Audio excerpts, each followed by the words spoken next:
बक्षी या आपल्या चॅनलवर तुमचं मनपूर्वक स्वागत आहे। आज आपण बनवणार आहोत फ्लावर बटाटाची वाफेवरची भाजी। चला मग आपण आता बनवूयात सतत आपल्या किचनमध्ये होणारी झटपट फ्लावर बटाट्याची भाजी। गॅसवर पातेला गरम करत ठेवला आहे, तेल चांगलं तापलं आहे। आता आपण टाकूया त्याच्यात राई। राईचा तडतड असा आवाज आला की त्यामध्ये घालूया जिरे। गॅसची फ्लेम स्लो करा। आता घालूया आपण लसूण। आता घाला कांदा।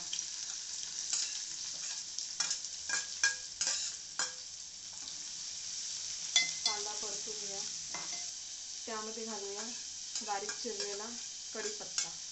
कढीपत्ता असा भाजीला चिरून घेतला की जेवताना आपण तो पोटात घालतो, नाहीतर जेवताना तो कढीपत्ता आपला ताटाच्या बाहेर काढला जातो। कढीपत्ता असा कट करून घेतला की त्याचा स्वादही छान उतरतो भाजीमध्ये। कांदा चांगला असा परतला गेला आहे। आपण आता त्यामध्ये घालूया थोडीशी हळद।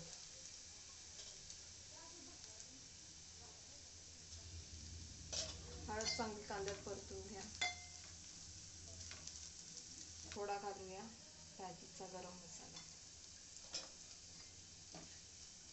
मसाला आवश्यकतेनुसार, जसं तुम्हाला तिखट हवे त्याप्रमाणे मसाला घाला। चांगलं असं परतलं गेलं आहे। त्यामध्ये आपण आता घालूया फ्लावर बटाटा।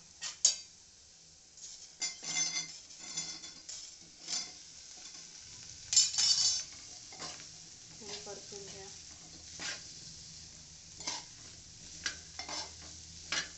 गॅसची फ्लेम स्लोच ठेवा।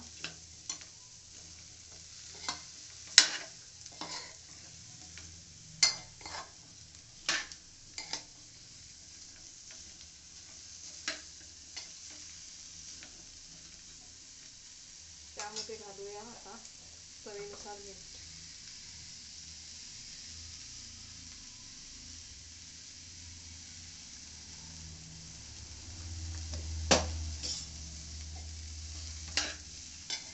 पुन्हा परतून घ्या। स्लो ठेवायची। ही भाजी आपली वाफेवरची आहे। आता आपण त्यावर ठेवूया झाकण।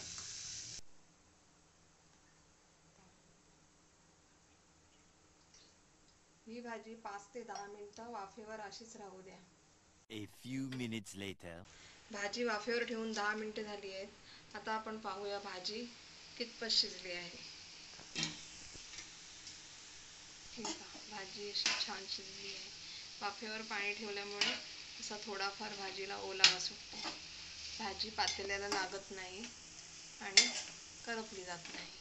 आता आपण पाहूया बटाटा शिजला आहे का। बटाटा पण छान शिजला आहे।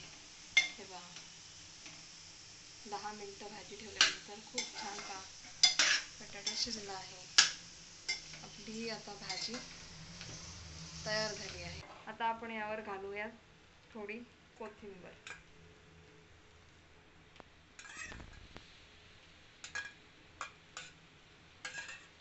कोथिंबीर घालून झाली की गॅस बंद करा।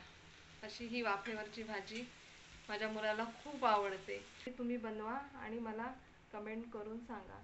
अशा नवीन नवीन रेसिपी तुम्हाला पाहायच्या असतील तर सुगरण आणि बक्षी या चॅनलला सबस्क्राईब करा आणि बेल आयकॉनचं बटन दाबायला विसरू नका। धन्यवाद।